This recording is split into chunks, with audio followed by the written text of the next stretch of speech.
आइए अब हम एक्सरसाइज 5.2 का क्वेश्चन नंबर 9 सॉल्व करते हैं।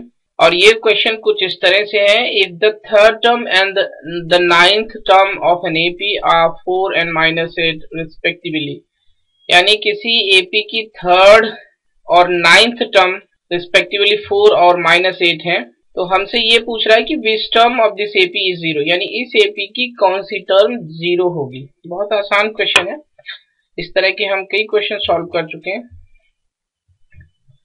सबसे पहले हम कलेक्ट करते हैं कि जो कुछ हमें गिवन है। हमें यहाँ पे गिवन है थर्ड टर्म है -4, A3 इज 4 और नाइन्थ टर्म यानी A9 है -8, और हमें कैलकुलेट करना है इस एपी की कौन सी टर्म 0 है, यानी हमें n कैलकुलेट करना है, और हमें इस एपी की nth टर्म भी गिवन है जो कि 0 है। तो आइए इस क्वेश्चन को सॉल्व करते हैं। यहाँ पर हमें थर्ड टर्म 4 गिवन है।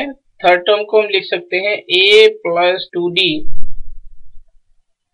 = 4, इसको मान लेते हैं ये इक्वेशन नंबर 1 है। नाइन्थ टर्म को हम लिख सकते हैं a + 8d, और ये गिवन है -8, इसको मान लेते हैं कि ये इक्वेशन नंबर 2 है। और अब हम इन दोनों इक्वेशंस को सॉल्व करेंगे a और d के लिए। इसके लिए हम इक्वेशन 1 को इक्वेशन 2 में से सब्ट्रैक्ट करेंगे। Subtracting equation 1 from equation number 2।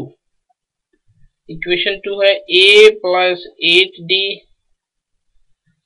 Equation 2 का लेफ्ट हैंड साइड है a + 8d, उसमें से हम इक्वेशन 1 का लेफ्ट हैंड साइड सब्ट्रैक्ट करेंगे a + 2d, और अब हम राइट हैंड साइड में से राइट हैंड साइड को सब्ट्रैक्ट करें। तो फाइनली ये होगा a + 8d -a - 2d, यहाँ पर होगा -12।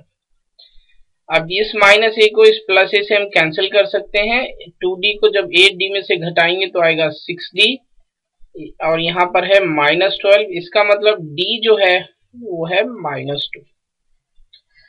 और अब हम इस d की वैल्यू को इक्वेशन नंबर 1 में रखेंगे, जिससे कि हम a की वैल्यू कैलकुलेट कर सकें।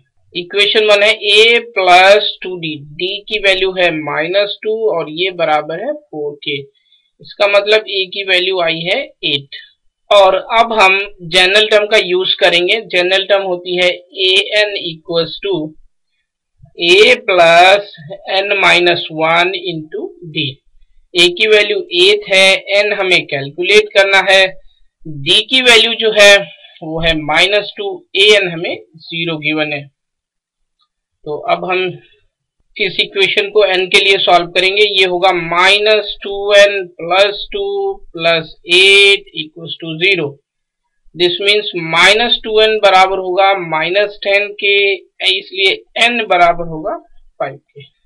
तो इस एपी की फिफ्थ टर्म 0 होगी। तो हम यहाँ पे लिखेंगे so the fifth term of this AP is 0.